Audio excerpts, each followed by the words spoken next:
Welcome, everybody. Welcome to the Unleash Your True North at Work and in the World training. So I'm Brandon Peel.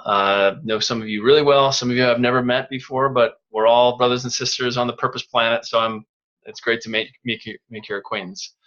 Um, so before we dive into the training, I just share a little bit about who I am and how I came into this work and just my background. So I'm a certified purpose guide and author of the book Planet on Purpose and the course lead for the Global Purpose Expedition, just coming up here in September. And I grew up in a part of the world where they didn't really talk about purpose. I'm from Chicago in the Midwest.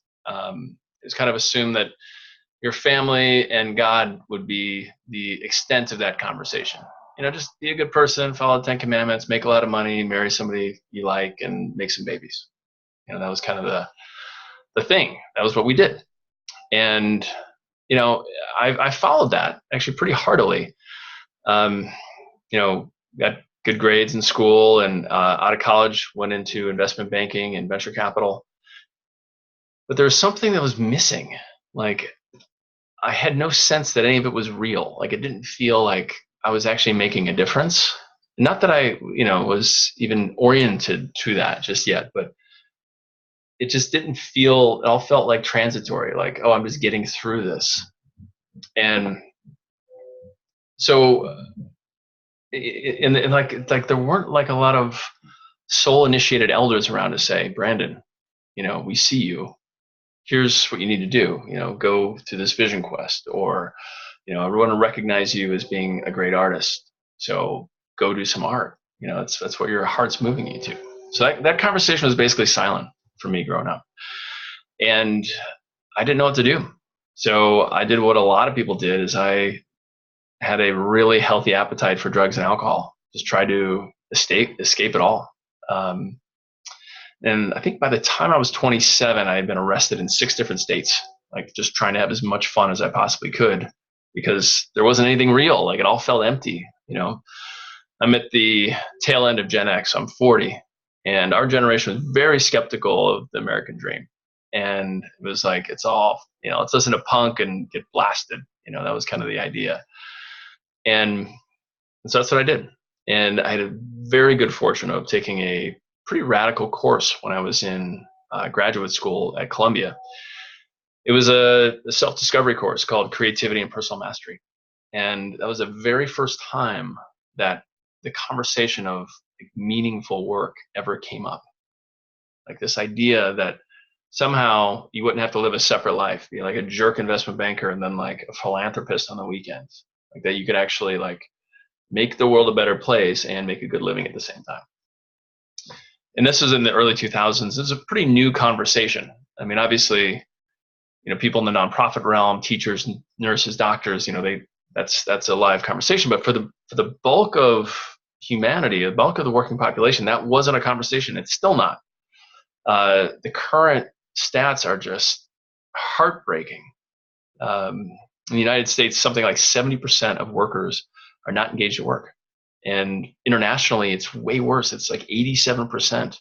The global workforce is not engaged. Like, there's no avenue for expression, for meaning, for fulfillment, for service. It's just like they do it so they can get to the evening, the weekend, the vacation, the retirement, the coffin. And I obviously jumped off that hamster wheel. And so in this course was when I began my search. So in my late 20s. And I moved out to the Bay Area and just kind of threw myself into all things personal development. Just got a note. So it doesn't look like the record button is on. It is on. My thing says recording. So we're kosher. We're good. We're recording. And literally everything I could get my hands on, because I didn't know anything. I was this frat guy, investment banker, who kind of wanted to find himself. So I did Landmark and I did Mankind Project, all amazing programs, by the way. Therapy, hallucinogens, Burning Man, went to India, meditation retreat, just like I was trying to do anything I could to touch something real, something that would give me like that clue as to like what it was the human experience is about and what's my place here in it. And I also had the good fortune to work with a bunch of inspiring companies. So the Bay Area, obviously, for a lot of people who don't know this, is a hotbed of places of companies that are out to make a difference. So I had the chance to work for a number of them and like actually experience what that's like. But I still didn't have any clarity on my purpose, or what was going to allow me to unleash my true north. How was I going to contribute everything I had to make the world a better place? Like I was like, I'm fine, fine, helping other people do it, but I didn't know what was mine. So luckily, another stroke of fate, I met a purpose guide. I met Jonathan Gustin, who is now the founder of the Purpose Guides Institute, which is where I subsequently did my training. And this work, like hands down, beat everything I had done the 7 years prior. It was, I didn't expect it to be liberating, meaning like, I didn't realize how trapped I was inside of these internal narratives around like not good enough, doubting whether anything's possible, wanting to look good, not wanting to take risks. I didn't even know those were there. I was just carrying it around like a long black bag. Bill Plotkin is a titan in the space of purpose, talks about this long black bag of junk. And I was carrying that around even while I was, exploring things. But it was in purpose discovery work where I actually got free of that. I got to talk to all these internal voices, and it's like I felt myself just grow. Like my sternum changed, the inclination of my sternum. I felt like a giant, and this work I just started telling everybody about. I was like, "This is amazing! Like, I'm loving it. Like, I just figured this out about my vision and this out about my gifts, and like, you know." And people are like, "Oh wow, I want to learn more." So I started referring clients to Jonathan, and turning people on to different books. And after I completed my work, I left my Silicon Valley startup job, left a relationship that wasn't working, and started a purpose-driven venture. And we ended up selling conscious goods all over the world, and we're covered in USA Today, TechCrunch, Huffington Post, even on Fox News, believe it or not. And after about 18 months of that, and just growing the business like crazy, my business partner and I were like, wait a minute, like, are we really making a difference?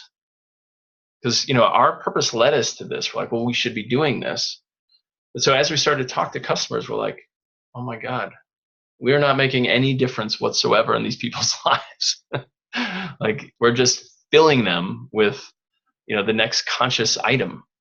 And on the side, both of us were also guides. So people were coming to us and asking us to guide them. And at first I was really resistant. I'm like, no, I'm not a coach. I am a conscious entrepreneur. Leave me alone. Don't put me in that coach bucket. That's lame. And finally I kind of caved. I'm like, okay, fine, I'll help you. Like, I love you. I'll help you. So like my first clients were some of my buddies from Chicago, my mom, two of my aunts. They're like, I need help. And it turned out that like I loved it. And so I ended up doing my training with the Purpose Guides Institute, and I have been doing this work since 2012. Began doing online programs, which is a great way to expand your reach and impact. In 2015, taught Mankind Project's Man on Purpose course, 2 purpose challenges, the Purpose Masters program, the Psi Omega program, Purposepreneur program, and basically was building this giant purpose wave.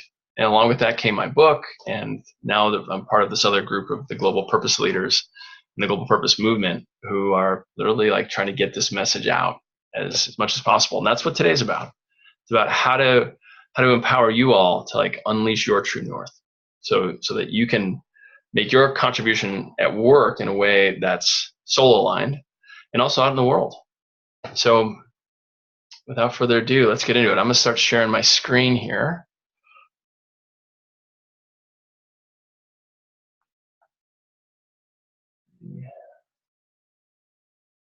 Present.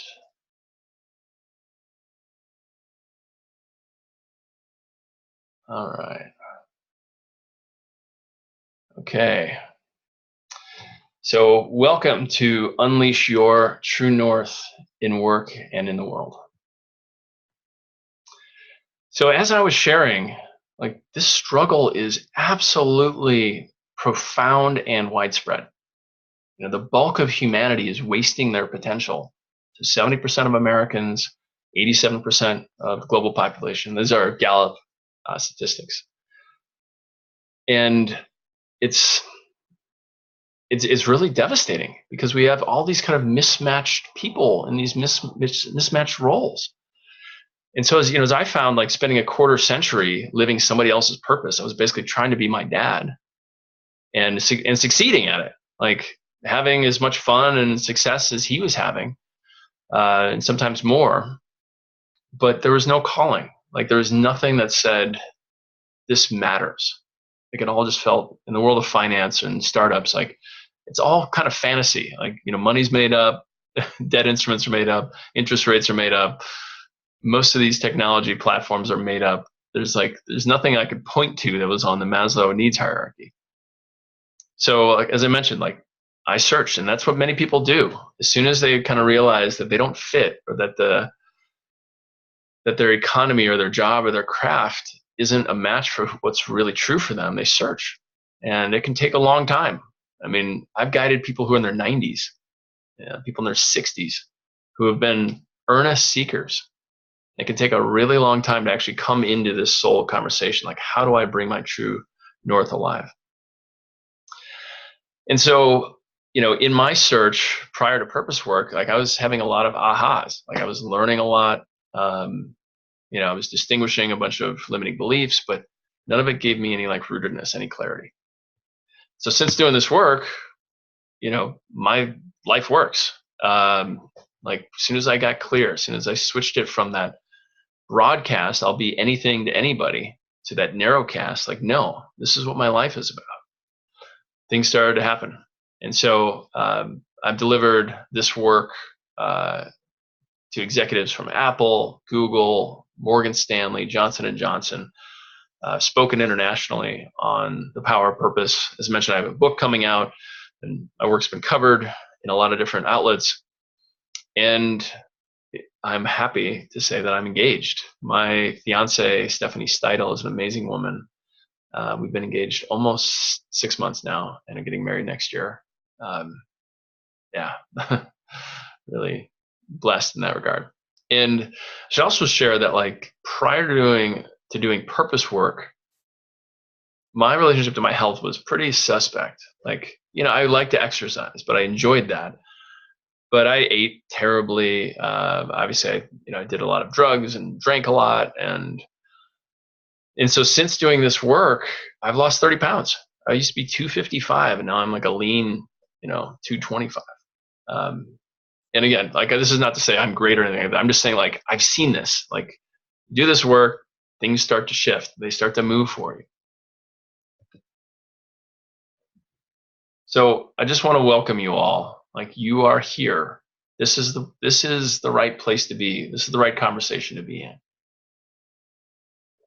Now, especially if you are somebody who wants both profit and purpose, who wants to have that impact and prosperity, but you don't see exactly how to do it. It seems like maybe there's too much risk. Like you've got a good thing going on. There's a lot at stake. You've got a professional reputation. You've got savings. You've got mortgage payments. You've got people who are depending on you to be a certain way. And so you don't actually kind of see how to jump into a meaningful life.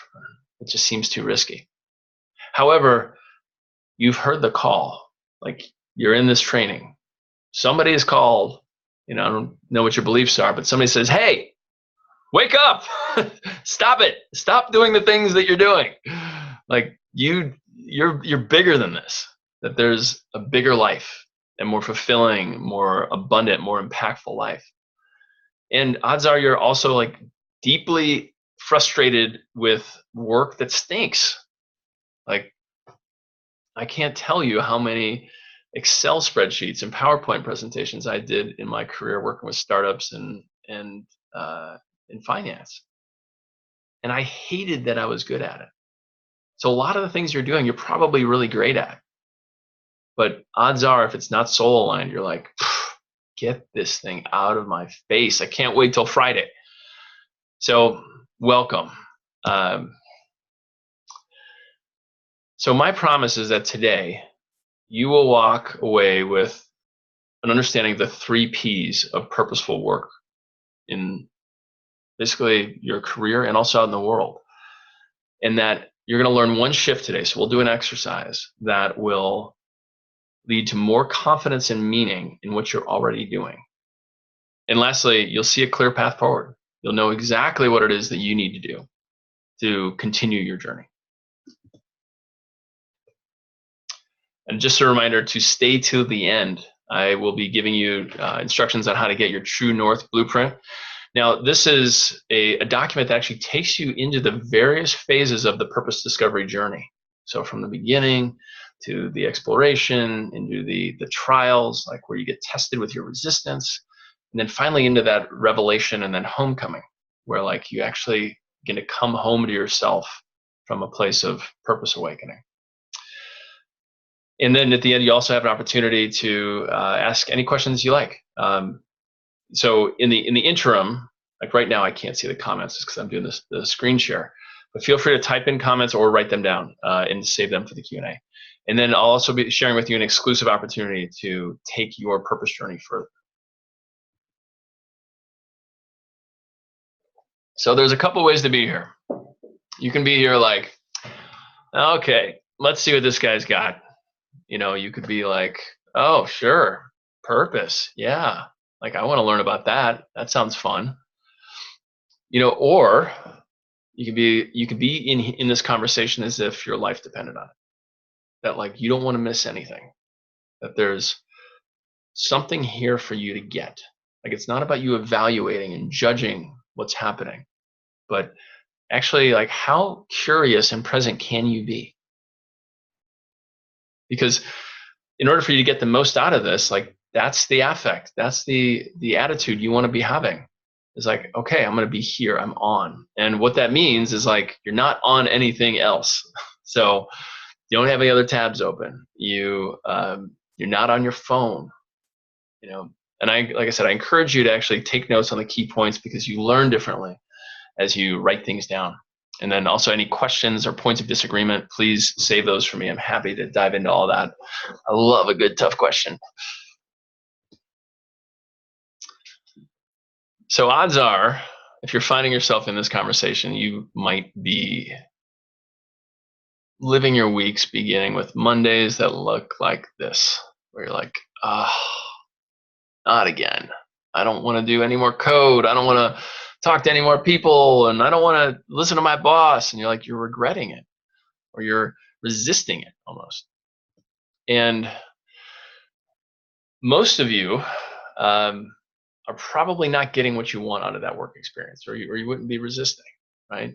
Odds are your deepest gifts, your deepest passions aren't being unlocked. That you're unappreciated, or you're stuck, or you know, you're fearful, like, oh, I can't lose my job. What happens if I lose my job? So I empathize because I've been in that same place, you know, doing work that doesn't mean anything, not ever creatively expressing in a way that I would like enjoy the praise. I got praise for a lot of stuff that I didn't enjoy, and not really seeing a way out. Like you're just stuck.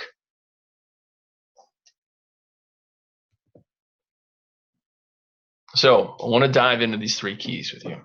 So the first one, if it isn't already abundantly clear how important this is purpose. Is to actually know who you are on a deep soul level. Not what you think you are, or what your parents wanted you to be, or what society has in mind for you, but actually what's yours.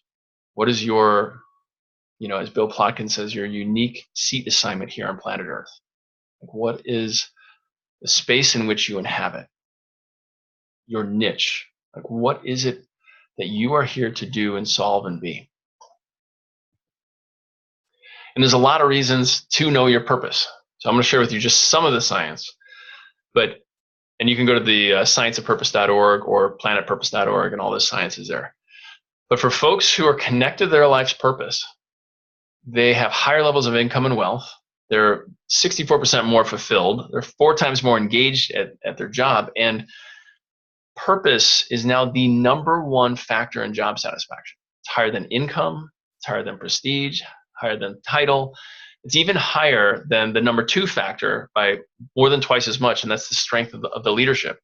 So if you want to walk around and smile at work and not hate the place, purpose is your access to that. So it's knowing your own purpose and likely also feeling a connection to the purpose of the company. Now, it doesn't just stop. It doesn't stop with your career. Like, purpose touches every part of your life.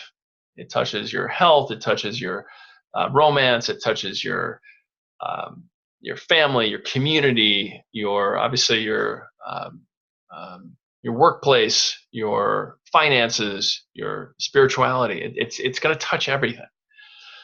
And there's just an amazing amount of research that's found that, like, when you know your purpose, you are more likely to be a leader.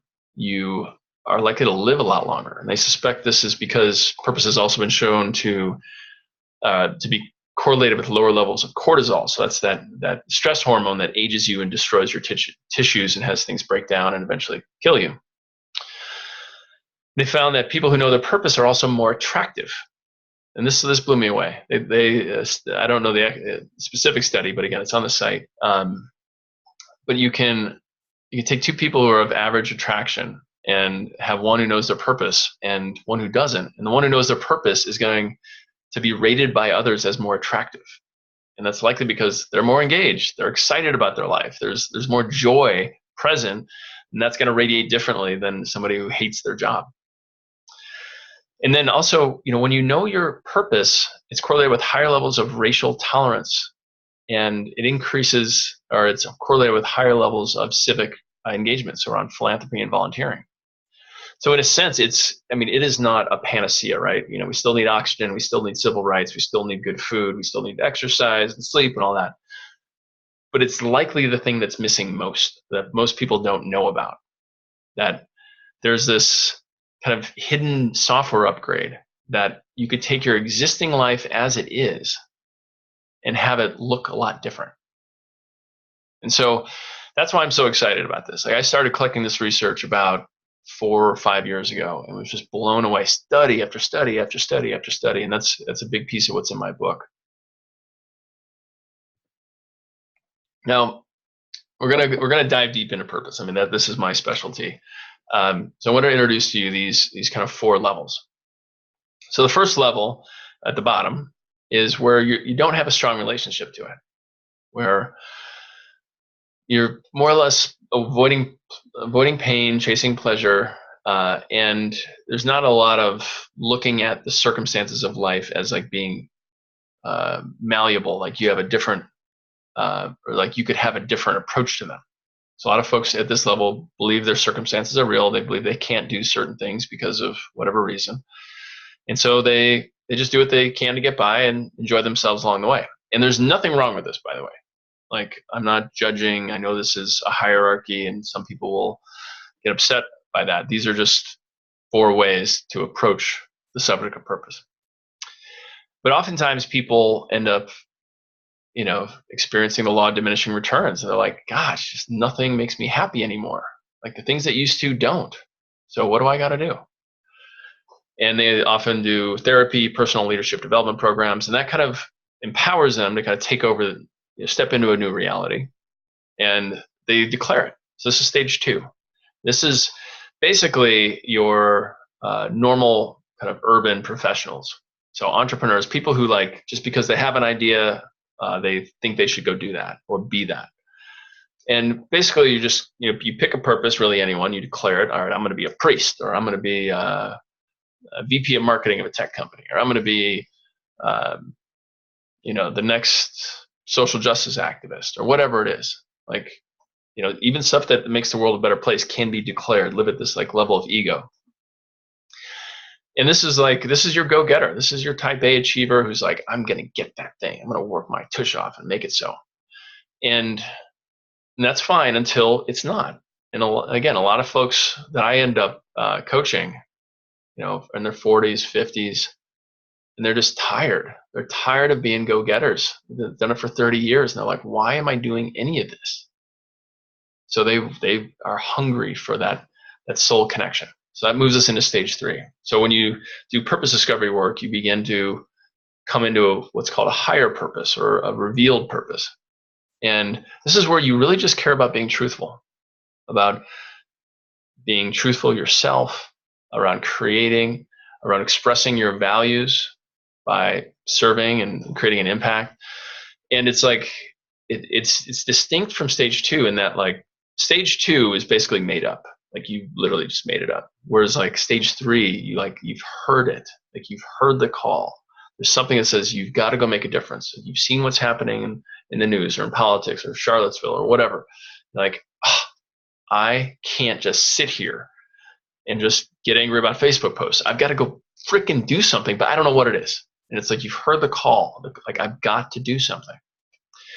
And so after many years of living your higher purpose, you get the opportunity to move into unitive purpose. And that's where purpose has basically worked its way through your whole being, and you move through the world literally as the world. So your purpose kind of matures into this kind of global purpose. These are our humanitarians, our leaders. You might think of folks like, the Dalai Lama or Jimmy Carter or Nelson Mandela. These sort of folks who just like do everything they can to improve matters for the greatest number of people. Whereas in stage 3, it's really just about the one thing, becoming a master at that one thing that you really care about. So we're going to blow up stage 3 here for a second, because this is most people find themselves at stage 2, sometimes stage 1. They want to get to stage 3. So when you take on purpose discovery work, to unlock this true north, we're not talking about a low definition understanding of purpose. It'd be if your compass was just bobbing all over the place somewhere between north and northeast, you could keep walking that direction, but like, you might not actually get there because your needle is always moving, right? So like a low definition purpose would be like the golden rule or something of that nature. Whereas a high definition purpose is something where you actually see it in incredible granularity. And so the model I work with is based off of Jonathan Gustin's model, the Purpose Octagon that I learned at the Purpose Guys Institute. And this model, what I call the purpose tree, has 10 distinct aspects. And there's the upper parts of this tree, the call and the vision. These are the things that pull you forth. So the call is calling you. You are being called to go make a difference. This is usually connected like one of your deepest heartbreaks, like a personal pain that you can resonate with. And the vision is the answer to that. So the vision is basically like, what do you create such that call doesn't hurt so damn bad? What is this world? What are you actually trying to accomplish here? At the bottom of the tree, these are the more immovable, like totally kind of ever present.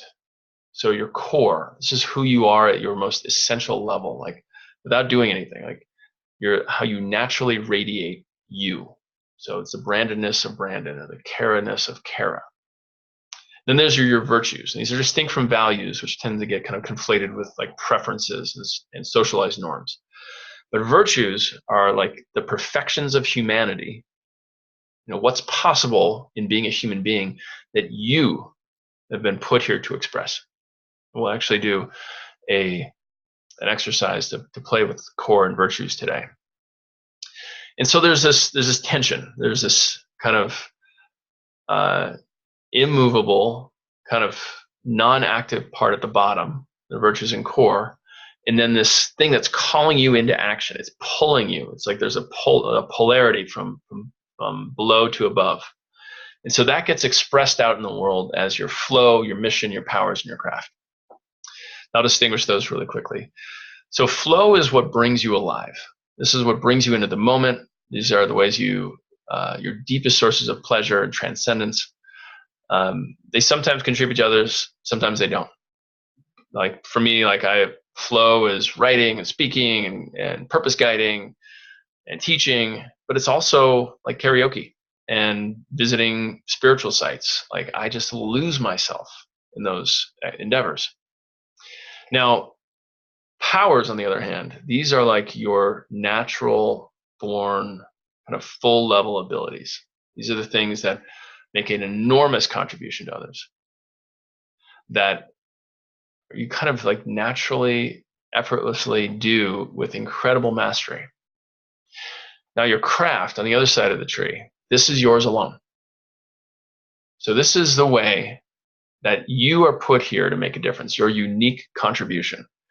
So, Tim Kelly, another titan in the purpose space, often talks about craft as blessing.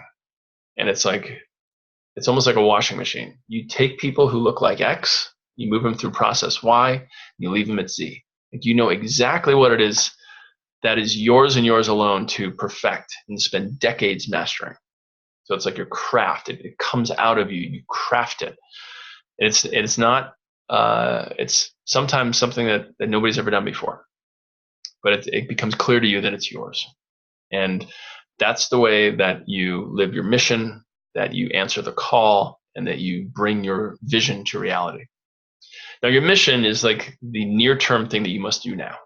So for some people, their mission is find my purpose. For other people, their mission is, eradicate poverty. Gandhi, liberate India. And when that mission was over, he went onto another mission, unify India. Not as successful that one, but so missions are things that refresh, and all of these really evolve or deepen over time. So there's no kind of fatalism here. It's not like your life is boring and over once you find your purpose. No, it actually gets really exciting, and especially it's like having a kid. Like your purpose is your child, and you get to watch how it grows and evolves, and be like surprised and present with it. Now, all of these points sit within your story. So this is the narrative, the inspiring, empowering mythology of your whole life. There's a reason why all these little transistor points touch on your story, because your story expresses it all. It is the lessons that you have learned over and over in various forms, and all your challenges, all your failures. It's really what you've been put here to learn and to share with people. So when you get connected to your story, it makes it infectious. Like, when I tell people I spent 25 years living a default purpose, and I'm here to make sure that that never happens again. Like, it's really short. It's a short story. Chapter 1, chapter 2. That's it. And so you have a story too. Like, there's a call out there. There's a near-term mission. There's a craft. There are powers. There's ways you enjoy the flow, your virtues, how you live your mission and perform your craft, your core, like who you are. That just is the energetic signature of you. And all that is contained in your story. Now, story is also circumscribed by your worldview. Depending on how well you understand the world, that will determine the ability to understand yourself. So if you think space flight is impossible, your story is never going to include it, or it doesn't exist, right? And so that's why it behooves us as people on a purpose journey to always keep broadening our worldview, keep understanding different perspectives, understanding the basics of economics, politics, philosophy, cosmology, the history of space and ideas. Because once we have a big map, we can have a big purpose. But if our map is small, our purpose is going to be small. There's nothing wrong with that. It's just that, some people, their purpose is be a great mom. That's fine. But some folks, that's not enough. They're like, geez, I just see what's happening in Syria and Charlottesville. Their worldview is bigger. They see more things, and therefore they feel a deeper call. And so all that is circumscribed by your worldview. So I want to drop all of you in a short exercise. So I'm going to invite you all to close your eyes, and feel free to turn off your video if you're on video.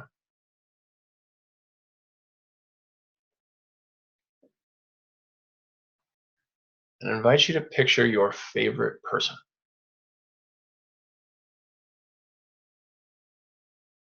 Person in this world that you are just so fond of. This could be your partner, could be a child, a parent, a best friend, sibling.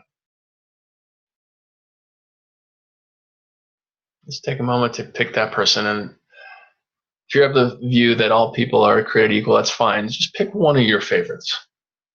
Just pick one of the handful of people who you just love to be around. Now I invite you to pick a time when you two were deeply connected, like your favorite time with that person.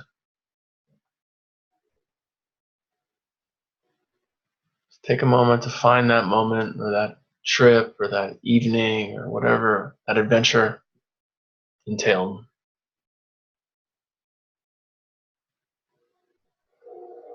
And check in with yourself. Who did you get to be in that moment? What was your experience of yourself? Was it free? Was it playful? Was it loving? What was it exactly that was the consciousness you brought into that moment or experienced in that moment?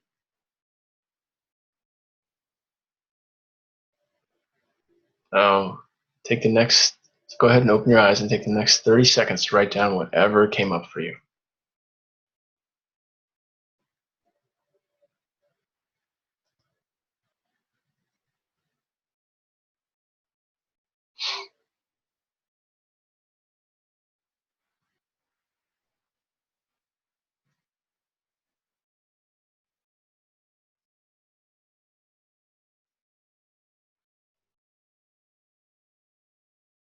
These are just possible descriptors that you felt in that moment, ways of being that you were present to.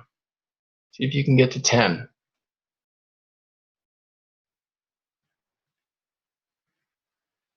And from that list, you'll start to see that some of those words actually really deeply describe your core.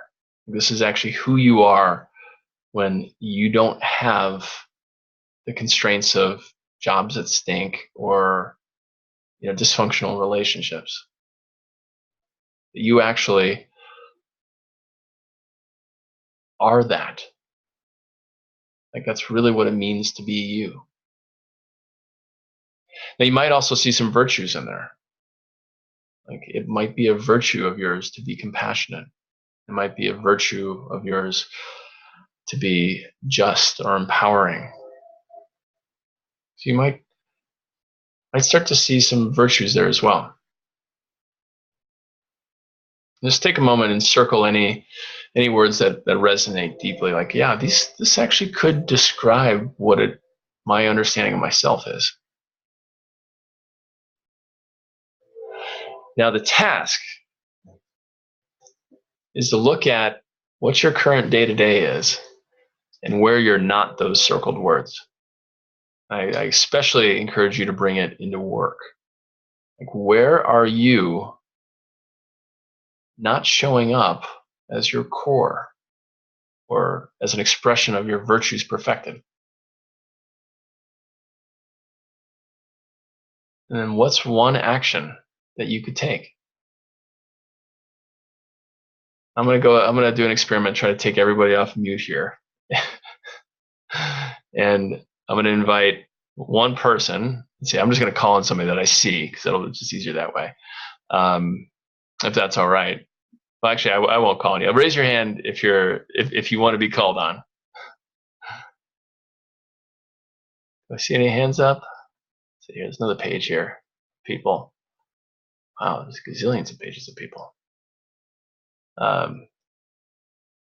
Or type here in the chat box, like if you'd like to share what's coming up for you right now.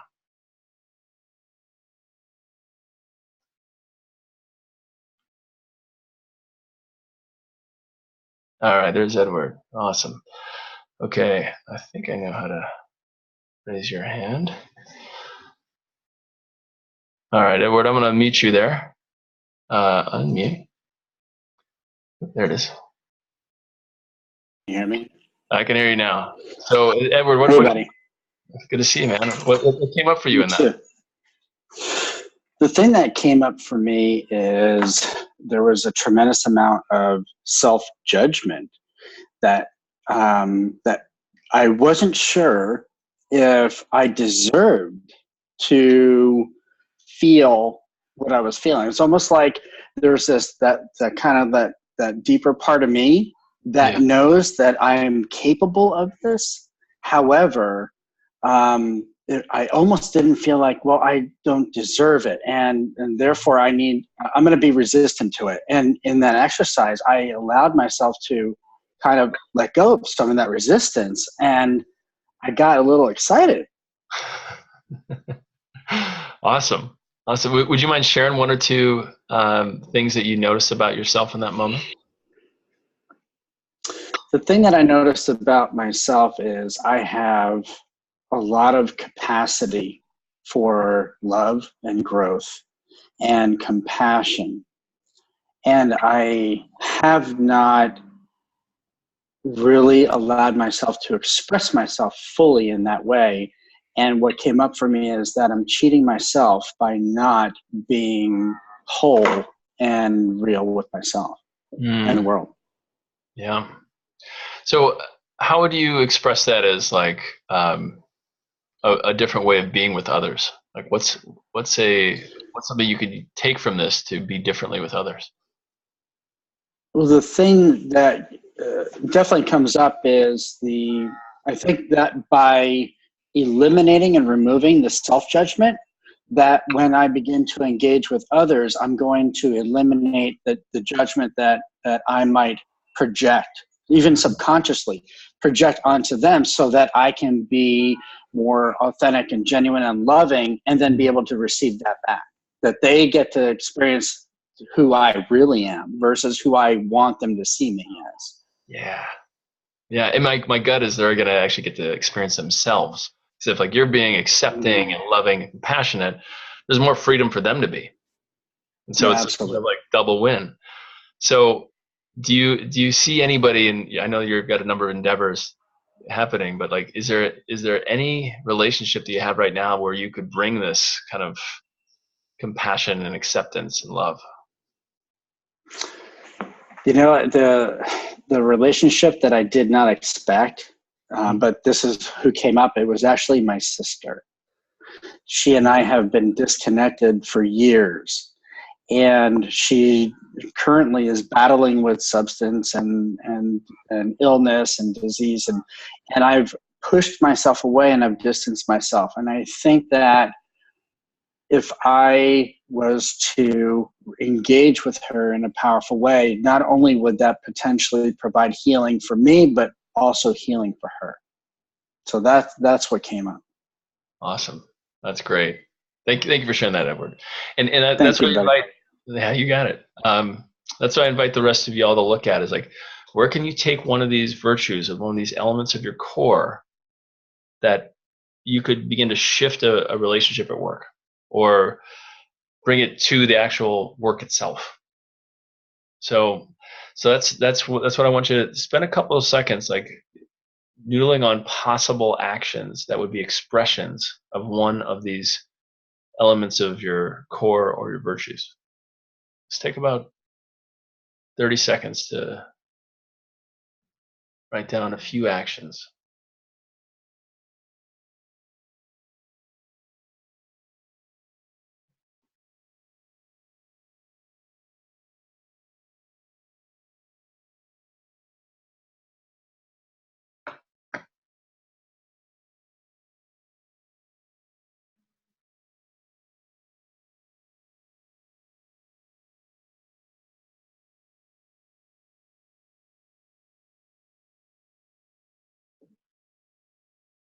All right. So that is your homework. So if you take nothing else away from this, like take it on. Like put it in your calendar. Be like, when I walk into this meeting, I'm going to be this way. And have a little reminder, like maybe a little note on your notepad but that's one of the ways that you can start to unleash this true north, this idea of like who you really are doesn't have to necessarily be tied to some radically new career. You can actually bring who you really are into every relationship at work, or even like I said, to the actual craft itself. So I'm going to go back to the screen share here.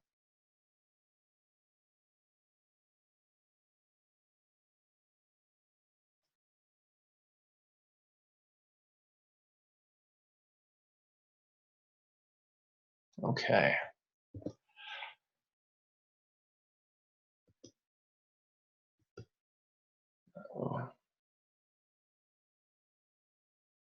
So the second thing you need, so it's one thing to have like this amazing high definition purpose, right? Even if you had all 10 aspects of that purpose lit up, you would still probably get stuck by some resistance, by the old ways of being. Edward was very generous in sharing about how he's got this judgment about for himself that he shouldn't experience, a judgment that like he's putting that on other people, right? And so your purpose actually is throttled by that resistance. And so I want to take a second to talk about like how you actually gain power to express your purpose at work, because it's probably like, as you're starting to think about, if I do this, I'm going to look foolish, or I'll be taken advantage of, or I could lose my job if I act that way, or gosh, that might actually hurt. Like if I acted that way and somebody judged me, I might like be really hurt by that. So what I want to introduce is a framework of Tim Kelly, but it goes back much further than Tim. Goes to the Stones work with voice dialogue. And before that, Assagioli with psychosynthesis. Before that, Jung. But basically, the idea is that how you are constituted, how I am constituted, is not this singular cohesive understanding of Brandon. I have these different parts of me that come online in different situations. So the most popular ones are the ones that most people find themselves trapped inside. What I like to call these like 5 soldiers. And so Tim Kelly uses these words, so I'm just going to use his words and source him. You have your wounded child who's just so afraid of being hurt again that it just wants to escape. So this is whatever you do to escape, numb out. This is addictive personalities. This is not wanting to be abandoned. It's like I need all the comfort I can possibly get. Like no more conflict. You have your risk manager. This is the part of you that is deathly afraid of any increase in risk. So it basically conflates a 1% increase in risk with 100%. It thinks like you will die if you do anything different. Like that's how it thinks. Then you have your critic. And Ed, I think might have had that going on just now, but like this is a part of you that judges yourself. That like it's like your personal trainer. It's never satisfied. It's like, give me one more rep, give me one more rep, like all freaking day, more. You can do more. And I've got that in spades. And it's basically this kind of voice that says you're not doing it right. You got to do it better. You got to work harder.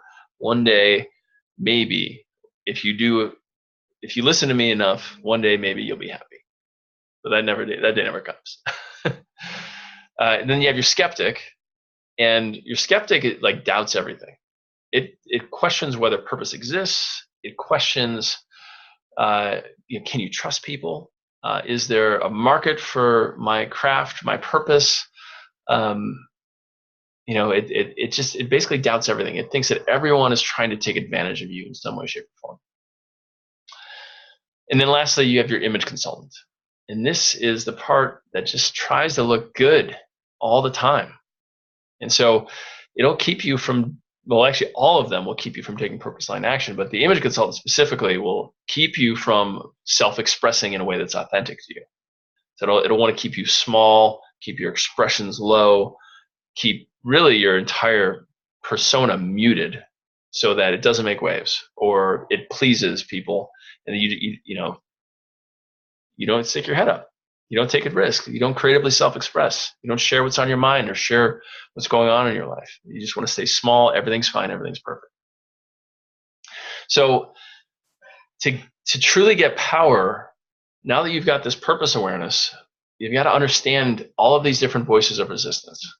So in the work I do as a guide and that I facilitate my courses, I actually have people get to know each of these parts, find out what it is that they want, what do they need, who are they modeled after. And again, Tim Kelly, this is all from his really impressive work in his book, True Purpose. What role do they want to play in your life after you find your purpose? And basically, what it is that they really need from you to back off. So each of them needs something that you're not giving them, or else they wouldn't be so darn loud. And so you actually create an agreement with them. What that allows them to do is they step out of the channel. So these 5 soldiers just like literally unclog the channel between you and your soul, which is that part of you that knows your purpose. And so once you've transformed all these voices and begun to like integrate it with your purpose, then you're off to the races. Like you've got the power, you've got the clarity. Now, what do you do about that? Got to put it to work. Got to put it to work in a project. So this is something, again, I do with all my clients and in my courses, is once we have that purpose awareness and once we have that power to overcome resistance, now we move it out of the laboratory, we move it out onto the street. Because this is where this is where the real work is done. So you'll create a purpose project. And this could be something at work where it's a 30 to 60-day project that allows you to be more purpose aligned. So it's something that's more meaningful to you if it's at work, right? Because there's economic stuff to worry about. But oftentimes people end up taking their project and doing it outside of work so they can be like completely unleashed, at least for the first few projects.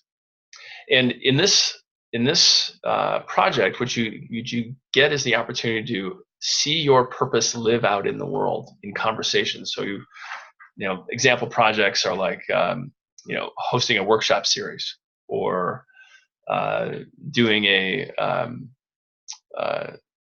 class for seniors to write cards to the people they love. And so it's like an expression. It doesn't always have to be like a gooey nonprofit, bleeding heart type thing, but oftentimes it is. But it's an expression of your purpose, and then you get to deal with all the resistance that comes up. So now that you've got the tools to deal with the resistance, it doesn't mean that there's no more resistance. Now you just have the right tools for the job. And so once you combine these 3, you got your ducks in a row. You've got your purpose, you've got your power, and you've got it living in the world as a project.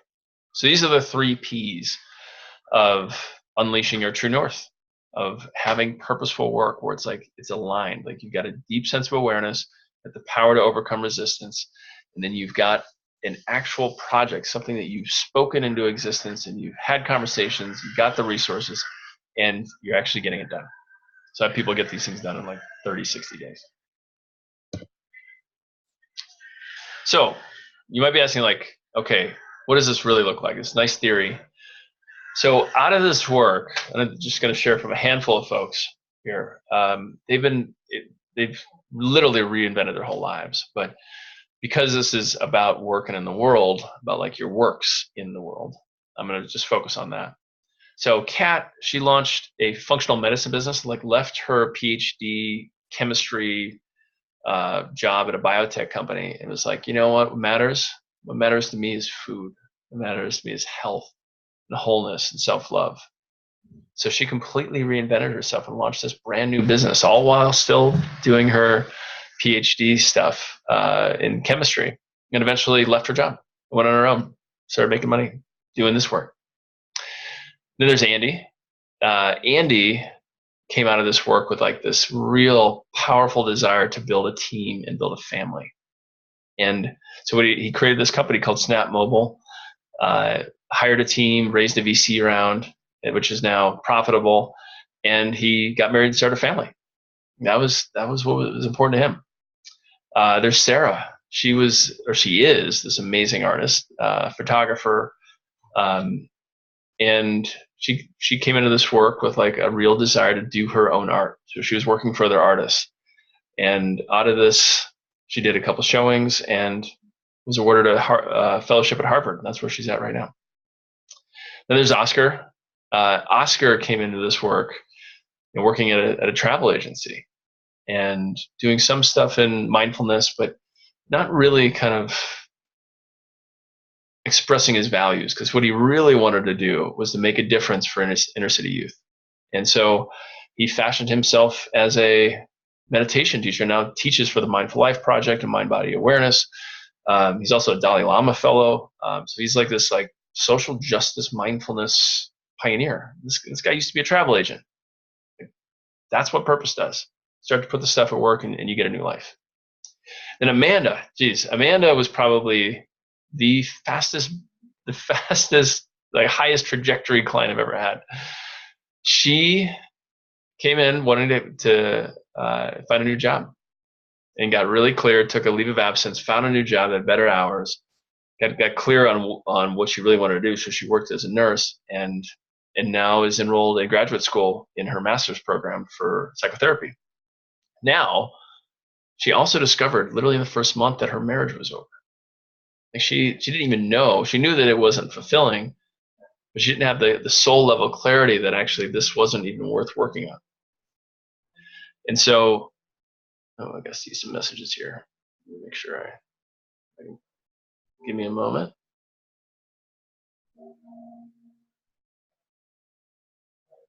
Oh, that's good. That's a great question. I'm gonna say that for the end, or a great comment, I should say. That just because you have a purpose and are clear on what you need to do doesn't mean the opportunity exists for you to actualize it. Yeah, and we'll talk more about that. But thank you for that, Astra. I'll jump into that. And so anyways, Amanda, she got clear that her marriage was over and ended it amicably within weeks. Like ended like I think it was a 7-year partnership. But it was like, purpose isn't just about creating. Sometimes it's about removing things that aren't aligned with who you are.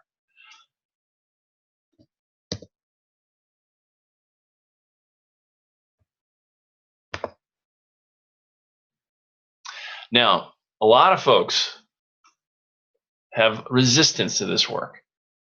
So there's a lot of thoughts out there that like you can't find your purpose. You have to just kind of be with it. And you'll find it one day, and there's nothing you can actually do, but that it just can't be found. There's nothing that anybody could take any actions towards. It's just like one day it hits you, or it doesn't exist at all. That's another version of this. Is like purpose doesn't exist. So there's some folks who literally believe that there is no meaning anywhere, that everything is all made up, a fiction of our imaginations, and so they think that purpose is some kind of piece of delusion. Now, from one perspective, they're right. If you're only looking at molecules, you can't find purpose. If you're looking at atoms, you can't find purpose. It doesn't yet exist in our four-dimensional reality. However, when you study the human condition, you find that this conversation with soul exists everywhere, and that there's practices that are older than written text in how to connect with your soul and actually find out what you're meant to give to this world. So I know it's a popular concern, but it's actually a myth. It's not true. There's a soul conversation present in Christianity, Judaism, Hinduism, you name it. You can find a soul conversation there. Now, this is really popular. This next one is really popular in America. That work is a 4-letter word. Like you're supposed to hate it. It's like our Puritan roots. Like you must suffer and only smile on the weekends, and that you're not actually supposed to get meaning from your work. You're just supposed to make enough money so you can enjoy the time off. And that's how I grew up. And unfortunately, that's also not the case. There's an explosion in social enterprises and purpose-driven businesses with people doing both. Folks like Elon Musk and Yvon Chouinard of Patagonia and Eileen Fisher of Eileen Fisher Clothing and Oprah and Sean Korn and tons and tons and tons of purpose-driven entrepreneurs of iconoclasts who are living their purpose in the world and making a decent living. Now, you don't have to be famous, but living your purpose actually is, as we explored with the science, that's your access to actually higher levels of income and wealth. So it's also just, like I said, it's scientifically inaccurate to say that purpose and work can't exist, because it's the opposite is true. a common fear is that if I find my purpose, I'll have to start over or I'll lose momentum. Now, I would say most of the people who I've guided, most people in the courses don't make these shifts all at once. When they get this new awareness, their purpose awareness, their power, they start to make gradual shifts. So like Amanda, for example, kept her nursing job, but also started graduate school.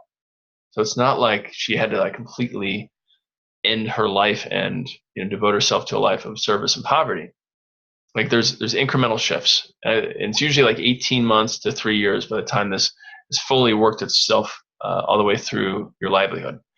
And I'm not going to say there's no lateral movements or that you don't ever have to like back up a little bit, but it's not this like stark, like in the West we have this stark duality, like you can either make money and have no meaning or have meaning and make no money. It's not that. It's not this old distinction between nonprofit person and hedge fund guy. Like that's not what it is. There's this beautiful medium where you get to do well and also do good. Now, a lot of folks are afraid of, so this next one's around sacrifices. They're afraid of the sacrifices they will have to make. And this one, I'm actually not going to dissuade you from, because we should all actually entertain this. Like, if we were called to something that was so great, like let's say we're called to like end bigotry in America, would it not be worth the luxuries? And I'm not saying you have to have a vision that big, but there always are a little bit of sacrifices. But like I said, you get to control the dial. Like nothing happens unless ego is involved. So once you find your purpose, it's not like soul runs the show. There's still a negotiation. So you still have to make good with all these different ego parts. And so you get to make as many sacrifices as you want. Like when I found my purpose, I started making all kinds of sacrifices, but it didn't actually occur to me like that. There were just choices that I made. Like I just stopped eating so much junk and started doing more yoga. Stopped dating people who weren't soul connected. Like I just started doing different things as like natural choices.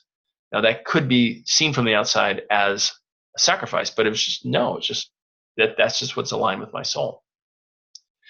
Now, for those of you who have been in the self-inquiry game for a while, you might be thinking about this last one. Oh yeah, I tried purpose once. I read What Color Is Your Parachute, or my therapist and I talked about it. We've got this one handled. Now, unless you're actually doing purpose discovery work and removing the resistance of all those parts, that's not this. Like you can, as long as you're, doing exercises that are awakening the different parts of your purpose and working on the resistance, so you have the power to live it. That's all that matters. And so we're not talking about, this isn't the same thing as other personal development or spiritual paths. This is a very specific thing around your soul's purpose and living it out in the world.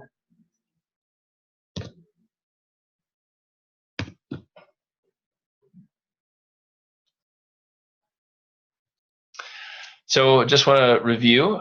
So once you get your ducks in a row with your purpose, power, and your project, you're ready. You're off to the races. And now you all have some new guidance around your virtues and core, and see an action that you can take tomorrow. You walk in the office tomorrow, you can make a difference. You can make it more enjoyable, make it more of a natural expression of who you are, and unleash your true north. Now, there's a fourth thing you need. You can't do it alone. Like nobody's ever found their purpose sitting underneath a tree. Like this is not the Buddha underneath a Bodhi tree. Purpose work is, like I said, as old as older than written text. And to actually find it, you need data from other people. You need the support, structure, and accountability to actually do the exercises. Otherwise, the ego is going to hijack and start to make everything else more important than purpose work. So this is where coaches and courses and books and stuff like that come in. And because like I said, the truth is you can't do it alone. If you could do it alone, you already would have done it. And I don't know a single person who knows their soul's purpose who never got any help. Now, at this point, you might be saying like, okay, here it comes. Here's that exclusive opportunity, AKA a sales pitch. And that's fine. Just acknowledge that like, you kind of don't want to hear it. You've heard stuff like this before. And I just want to say that that's fine. Like I welcome that, because that's actually one of the things that helps you survive is, being skeptical and critical. So one of those voices is saying, is this something I really want to sit through? Now, the truth is, while this skeptical voice has been very helpful to you over time, it's probably also kept you from living the life that you wanted. Probably kept you from taking some chances and diving in where you had played it safe in the past. So living your purpose actually takes something. It takes commitment. It takes belief in yourself. It takes like a willingness to kind of roll the dice. And once you're able to engage with that, then you can start to make those steps into a purpose-driven career. So I want to offer you a mindset reframe. Like I'm going to give you an opportunity. And I'm not selling you. I'm just sharing with you something that I obviously have given my life to developing and I believe in heartily, but it's just an opportunity. You could say no, and that's fine. You get to decide. So I invite you to be present, be curious, and to see if there's something here for you. So the Global Purpose Expedition. This is the course I had mentioned at the beginning. It begins September 9th, and it's a 10-week live online program. So the goal is to get you that clarity about your soul's purpose, that high definition life purpose, and empower you with the confidence and courage to go out and take action. So we work with those resistance voices, and then we move you into a purpose project. And like as I mentioned, it starts in about 3 weeks, and it provides you with that structural element. So you'll have the support of both the Planet Purpose team, but also your pod calls. And I'll go over that in just a second. And you'll be part of this worldwide community of people who are like, enough is enough. Like, let's live our purpose. Let's create the world we always wanted to live in. Let's do it now. So there's a deep tribe element to this purpose journey as well. So here's what you get. You get 10 highly effective exercises. Now, I developed these exercises based on my influences that include Tim Kelly, Jonathan Gustin, Bill Plotkin, Rod Stryker, Clarissa Pinkola Estes, Carl Jung. And these are the most effective that I've encountered. And I've done them a million times, not a million, but dozens of times myself, and have delivered this work to thousands of people from over 50 different countries. And so I have a lot of good data on like what works. And so I've curated, because I used to teach courses where they had 20 exercises, and I've curated this just the 10 best, the 10 most powerful, effective, transformative exercises to discover your purpose, overcome resistance to living it, and moving it into the world. Now, you'll get the exercises, a lot of them will be delivered via video, but you'll have 10 live sessions. So 1 session a week with me and the Planet Purpose team to go through this week's exercise and to understand the past week's exercise and have a chance to unpack your purpose even further and witness kind of live purpose guiding, live coaching on the line. You'll also be put into group. So there will be a live group call that you will do with a group of 4 other people in the program, where you'll share what's actually happening for you, what you're getting out of the work, what's missing, where are you frustrated, how can you use the tools for overcoming resistance to begin to take more purposeful action, how can you craft your purpose project so that it's the fullest expression of your purpose. And there'll also be a global private forum. So the entire class will be communicating in an online forum, and where we'll be sharing all of our breakthroughs and how we're understanding ourselves and how we're sharing that with the people in our lives. Then lastly is this worldwide alumni network. Now, alumni is everything. Like if you're purpose awakened and you're sitting in the middle of a bunch of folks who aren't, it makes life really hard. Now, when you're connected to other people who are also up to a big game, that's what gives you that little oomph. Like, yeah, God, look at what Sarah did. Look at what Steve did. Or look at what John did over there. That's amazing. God, that inspires me. I need to go call so and so and make it so. So my experience, and I get this a lot living where I live, is like all of my friends are up to big games. Like nobody's like just punching in as like a 9 to 5er. They're just not doing it. They're like they've either running their own businesses, or they're launching nonprofits, or trying to change education or healthcare or politics. And that is one of the greatest pleasures, to have a friend base that are up to something in the world. Like it just completely changes who you get to be, because like, my fiance, for example, she's up to something. I'm up to something. We're different people every day. Like, hey, honey, guess what? Oh, really? That? Oh, wow, cool. Let's celebrate that. And that's what I want for you. And that's why we create the Global Purpose Expedition, to be so heavily community oriented, so that you've got this tight knit group of people in your pod, but also part of this larger worldwide network of people who are out to live their purpose. Now, I want to give you just a quick peek inside the Thinkific platform. So that's what we use to deliver our course. I'm going to end the share for a moment. Actually, that's not what I needed to do. Give me just a moment.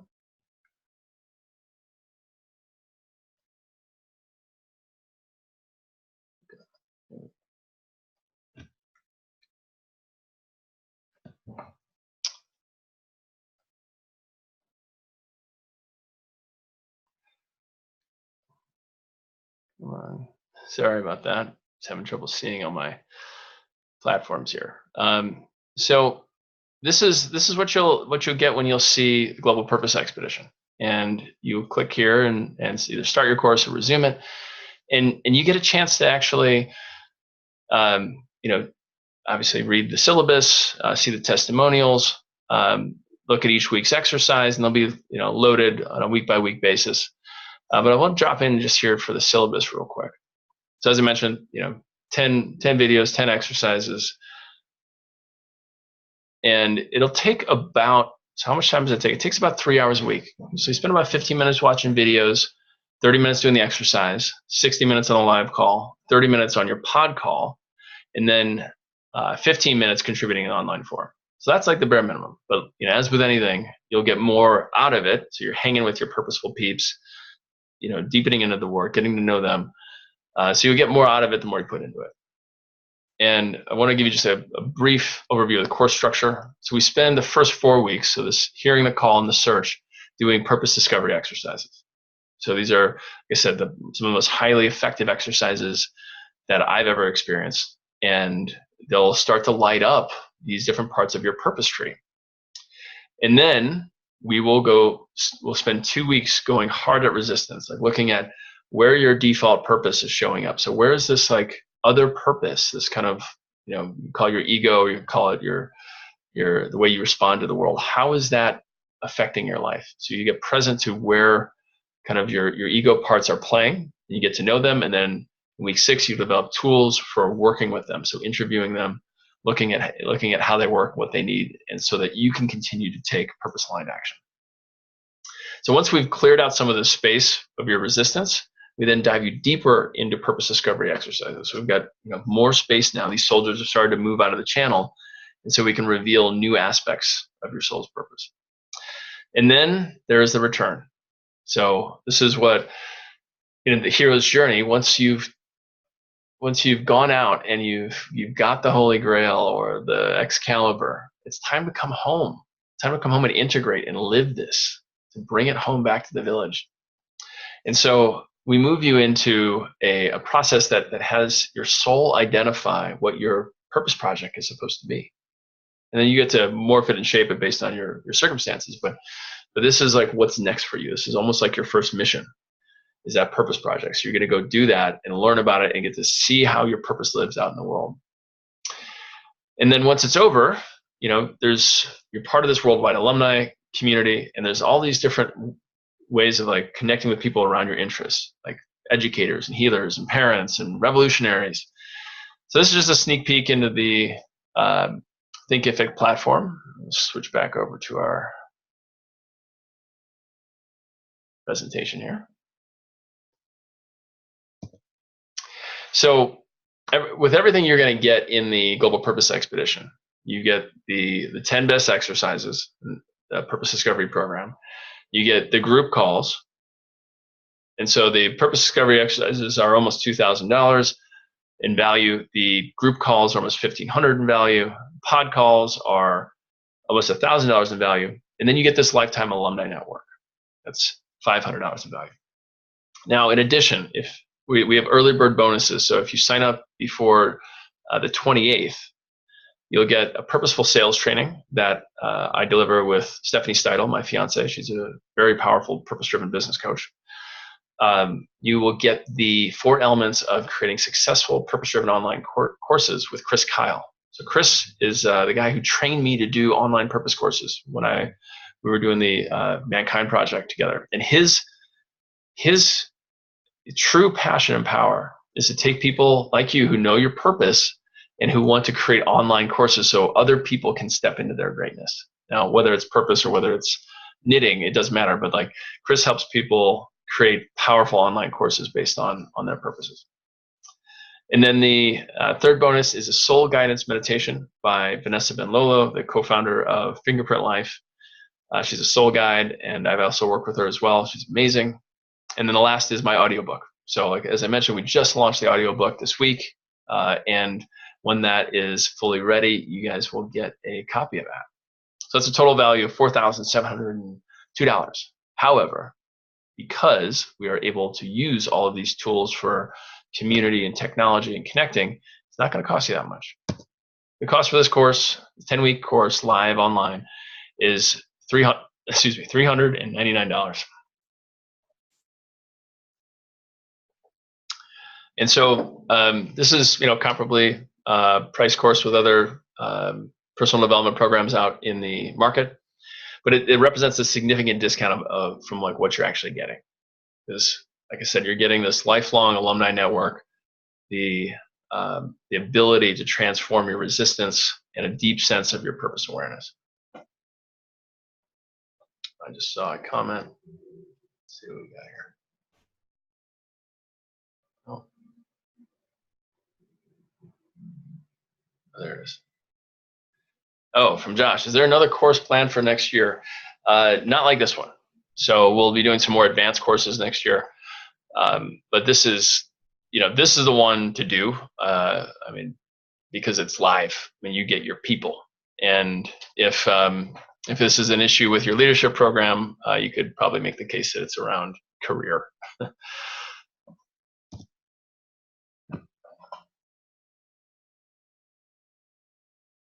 So you've got a choice. There's the old way of saying like, well, maybe, I don't know, I'm gonna wait on this, I'm gonna procrastinate. And this guy never goes away. This skeptical voice who's just like, oh God, is this for real? I don't know. And there's nothing wrong with it. Like oftentimes those are very valid insights. And you're in this conversation around unleashing your true north. So I want to invite you to start the journey. This is a very reasonably priced course to begin the conversation and take your purpose into its next iteration. Again, it is totally your choice, but it is my invitation. I invite you to register, and you can go to globalpurposeexpedition.com. I'll actually drop the link in here real quick so you can do it in your this. Give me a second. I'm going to drop it in the chat window here.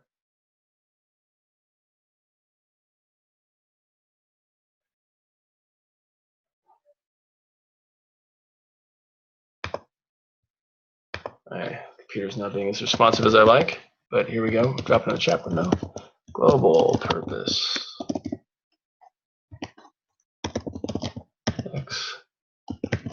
Expedition.com. All right, and you can go check it out. There's reviews, there's testimonials, there's a video.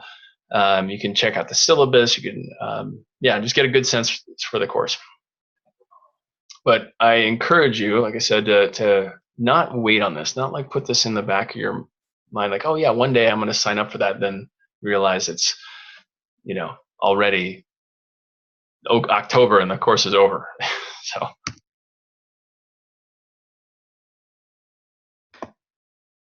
So if you purchase while you're on this training, I want to offer you 2 bonuses.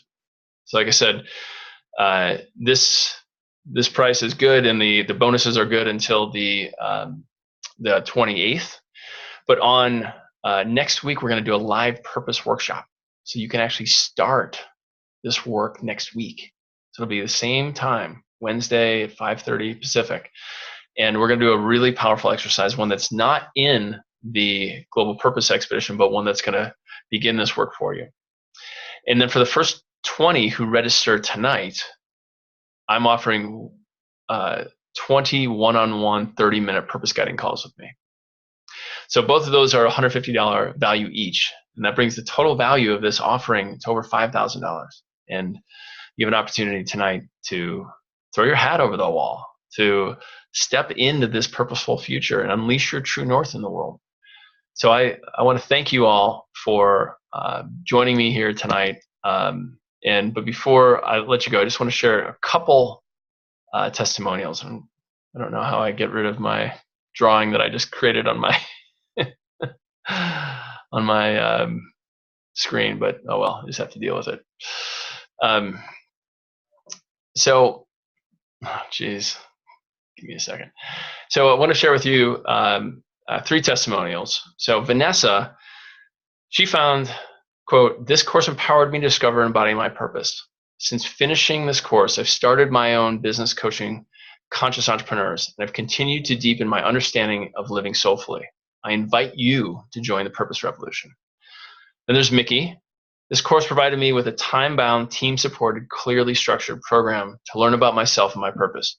Brandon and his team are excellent motivators. Highly recommended." And then there's Debbie. "This course offered me the chance to get to know myself better, to start making choices in my life based upon my purpose. I'm conscious of my talents and attributes and how I can serve the world going forward. Awesome group of caring people here. Thank you." So, like I said, there's been thousands of people from all over the world that have done this work, and 95% of the people who have completed these courses reported a deeper connection to their purpose and have recommended this work to their friends and family. So now we're in the Q&A part of our presentation, and would love to hear your questions. I know a few of you have already asked, but there's a way to raise your hand at the bottom here. Let me stop the screen share.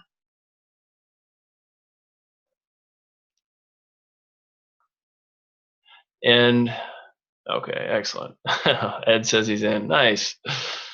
Oh, so William asked a great question. "What's the difference between this and the one Mankind Project sponsored last winter?" So this is an entirely different program. So like I said, I used to co-teach that MKP program, and it's a phenomenal program, and it's not this one. So this one is based on my work that in the training that I've done. And so these are 10 totally discrete exercises. You won't see any overlap. And like I said, the resistance work is different. The purpose project is different. The discovery exercises are different. I would say that the MKP course has 1 or 2 discovery exercises. In this one, we do 7. So there's higher likelihood that you're going to discover something new. So feel free to drop your question into the Zoom group chat, and I will do my best to answer it.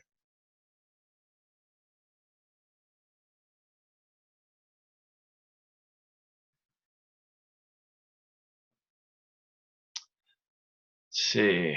El Martinez says, "Is that the work on parts of the book you did from Tim Kelly's book?" Yes. So that's from Tim Kelly's book. I believe he's the leader in the space of like understanding parts work. That's why I use his work with my clients and promote his work all the time. I mean, he actually wrote the foreword to my book. And I don't think there's any better work out there than Tim's.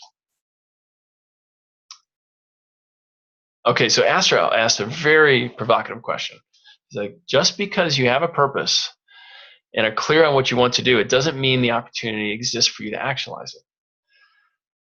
Now, there's a lot of truth to that, right? Like if you are oppressed or impoverished, it's very difficult to even hear the call in the first place, because you're mostly just hearing your grumbling belly or your angry partner wondering where the money is. Like it's there's a real sense of like class to this question, and purpose is also what's missing in the ghetto. It's not just missing in the suburbs and the penthouses. We have folks engaged in a real battle for survival. I'm not going to lie, and like our opportunity to create a world that works for them is in our purpose. So we can't just ignore it. We can't just like only make this a plaything for the middle class and upper class. Like, we've got to bring this everywhere, because when you light people up, no matter where they're at, when they're lit up with their purpose, I mean, set the world on fire in a good way. So any other, we got 2 more messages here. Okay. Question about Tim Kelly's book. It is called True Purpose. It's an amazing book. Any other questions about the course, this work, about me, about how to bring your true north into your work? What's there for you? What are you hearing? What would you like to have answered? Okay. So great question. So how does the course address the parts in the book, or address these parts of the critic, skeptic, risk manager, wounded child? So the first thing we're going to do is drop you into an exercise where you look at all the beliefs of those parts, and you get clear on which parts are actually the loudest for you. So you'll get a list of all these different beliefs, and you'll start to circle them, and you'll see which are your loudest parts. And then once that's clear, we're actually going to have you notice where that part is showing up every day. So you'll keep a journal to see, where did that part show up today? Like, was there any kind of dissonance? Was there upset? And was that part active there? And then you'll get a chance to say, well, what would Soul have done differently? Like, if Soul was going to be part of this situation all over again, would Soul have chosen differently? So it gives the opportunity to see where that part is playing, and like what Soul might have done differently. Now, then we move you into an exercise around overcoming resistance. So the next week is getting to know each part, and then beginning to make those agreements with the part, so the part starts to be happier and less loud and rambunctious and like blowing up your relationships and your career and your body. So we end up getting that part to be like really kind of acknowledged and loved and honored. And what happens when you do it with all of those parts, and we'll only have time to do a few of them in the course, but when you do it with all those parts, this sense of wholeness starts to emerge, and your soul's purpose is now like the center of the axle around which they rotate. So they're all in direct relationship to your soul. So that's a general framework, but I hope that was helpful.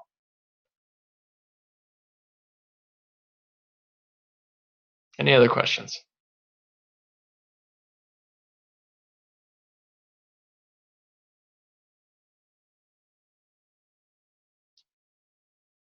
Oh, wow. Yeah. Oh my gosh. So I love this question.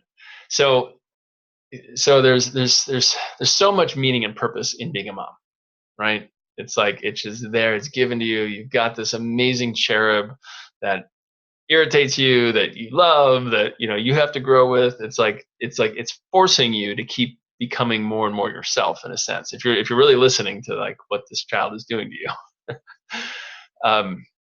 So there's a strong self-awareness component to just motherhood in general. Now, that said, a lot of people collapse motherhood with all of their purpose, or fatherhood with all of their purpose, or being a good earner with all of their purpose. They get them collapsed together. And it's a common mistake, but there's so much more to who people are other than parents, because they still live and they still have a purpose long after their parents die, long after their kids move out of the house. And there's this empty nest syndrome, and that's really a result of like having mistook this very sacred, purposeful role of being a parent for the entirety of purpose. Now, so a lot of people end up coming into this work at these different kind of empty nest points, by the way, because their default sources of meaning have left them in some regard. Now, what I'll share, and I think this is especially true given what we're dealing with right now in our country with gender dynamics and discrimination, sexism, is that we want to show our kids what empowered, authentic femininity looks like. We want to show our kids what empowered, authentic masculinity looks like. And that means purpose. You cannot have one without the other. If you don't know your purpose, you literally cannot be authentic. Like, because there's nothing there in the center that says like I can true myself up to it. So if you don't know the core, you can't actually live in integrity with it. And so what my want for every parent, for every human really, but especially for the parents, is that you show your kids what it looks like to live life mightily, to like dance at the edge of discomfort and like create things that have never been done before. That like who you are is permission for them to be as wild and weird and fun and powerful as possible, as opposed to like this resentful person who like said, oh, I gave up so much for my kids, blah blah blah, good thing there's football. You know, like you don't want to be that for your kids. You don't want to have them grow up thinking their dad wasted his life selling things he didn't care about and came home and, you know, zoned out to football and PBR. Like, you don't want your kids to have that experience. You want them to have like, gosh, my dad was like amazing. When he was there, he was present. But when he wasn't, he was out there like tearing up the world. You know, again, teenagers will be teenagers, but the affect, the energy and joy and intensity that you want to bring into those kids' lives should be one of like your soul's purpose. So I would say share it heavily. Say like, you know, we need to show our children what authentic feminine and masculine power looks like, and the access to that is purpose.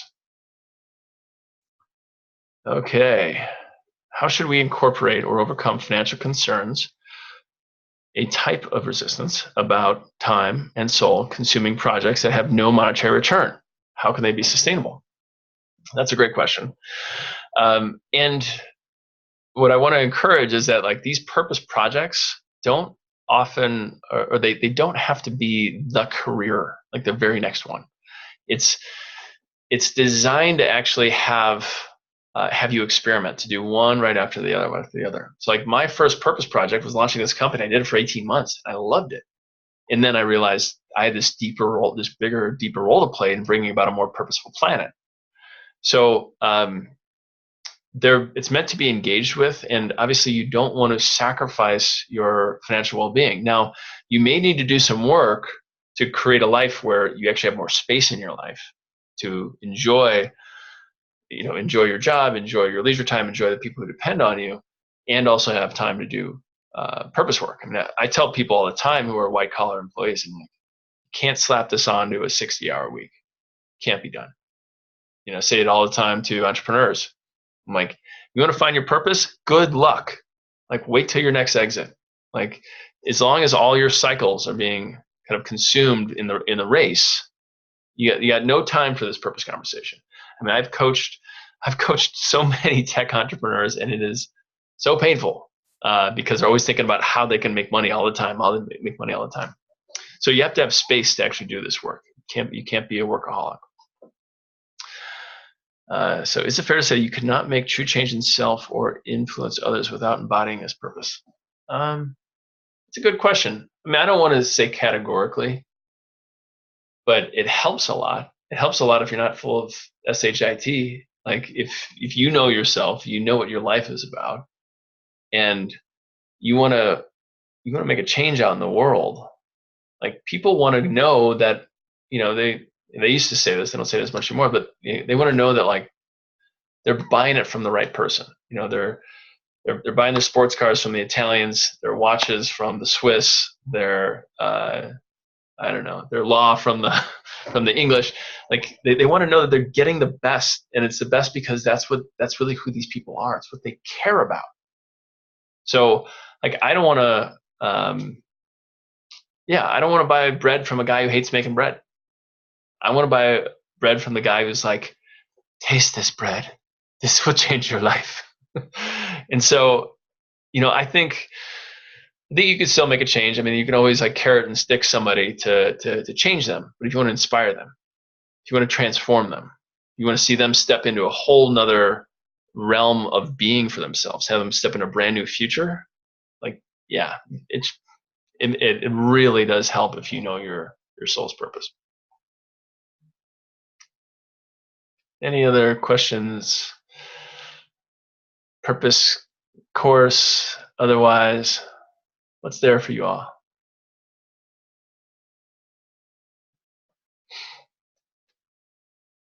Can you have multiple purposes? Absolutely. Yeah. All right. Next question. I'll unpack that a little bit. Yes, you absolutely can. And I've had it myself. I've experienced it myself. So there's evolutionary, and so I think the important distinction is like you have a connection to your soul's purpose, and that's like really like your current understanding of what it is, right? And then how you express that is gonna change and shift over time. So like right now I'm expressing my purpose as an author, as a teacher of courses, as a purpose guide to executives. But I'm already starting to feel what's next. I mean, I'm feeling revolution. Like I'm feeling like we're going to bring this work into like schools, churches, like we're going to have a purposeful reformation of our American political economy. Like I'm feeling like big things. And I'm just feeling them right now. It doesn't mean I'm gonna like stop doing the stuff I love, but like at some point, like that call is gonna start to like get even clearer and clearer and clearer. Like, oh, Brandon, you need to launch this, or you need to go, take over that, or whatever it is. But there's going to be something. So I'm always in that inquiry of like what's next. There's a Hindu word, by the way. I know we're all over time. You can all leave if you want, but I literally will talk purpose all day, all night. Called Upavita. And it's basically like this thread you pull. It's a golden thread that like runs through your whole life. Very similar to that story distinction from our purpose tree. But you keep pulling it, you don't know where it's coming from. So it might take a hard right and put you into an entirely new realm that you didn't even know was possible. So yeah, your purpose does move and shift over time. So I got a question from Josh. So Josh, the time commitment is 3 hours a week. You can, I would suggest doing more. Like I just think it's more fun to engage with people around this stuff. 3 hours, yes, 3 hours a week. Ooh, what a great question. Sam says, how does multicultural and other ISM components play into identifying laser sharp engraving purpose? That is a great question, Sam. Well, I'll put it this way: like your call is usually based on a personal experience, a personal set of circumstances, and then there's an inner piece and an outer piece, right? So in world, we were in World War II in 1942 to 1945, give or take, I think. So there's a bunch of people who had different purposes prior to 1942 who went to war, but part of their call was like, hey, like literally everything we care about as a species is at stake here. I'm going to stop baking bread. I'm going to stop teaching. I'm going to stop delivering mail. I'm going to stop, building houses. We got to go fight this Hitler guy. So in a sense, like the call is, it's both inner and outer. So you've got a deep personal pain, but there's also like the world. You got to deal with the world. Like sometimes people are called to fight, and that's just what it is. And that's also part of your purpose. That's meaning. Like, yes, I'm giving myself sometimes even my life to protect the things that matter most to me. So, Sam, you might find that. I'm gonna go back up to Sam's thing. Sam, you might find that people, based on their cultural backgrounds, have different purposes. And there might be some shades to that are worth studying. I mean, it's not a very well studied realm, like the socio-economic and anthropological origins of or expressions of soul. But man, it's a fascinating question. I wish I had the answers for you, but it's out of my depths right now. So Josh says, is that including work outside the calls webinar? So it's designed to be 3 hours total. So you have 1 hour on the call, half hour with your pod, half hour doing the exercise, 15 minutes on the forum, and 15 minutes watching the exercise video. Not exercise, no, not doing Jane Fonda, but the video that contains the exercise. And then Kara said, thank you, amazing. All right. All right, when does the project come in? The project comes in right at the end. So in the last couple of weeks. So we won't be there with you during the whole project, but you're set up to do it. You've got the tools to overcome resistance, and you can be ready to rock it. All right. So team, we are at like an hour 45. It has gone long. Unless you have any other pressing questions, I want to send you all to bed, and with sweet dreams of a purposeful future. Thank you all so much for joining this free training, Unleash Your True Purpose at work, Unleash Your True North at work and in the world. It was, again, a pleasure, and I hope to see you all soon, and join us for the course in September. Bye all.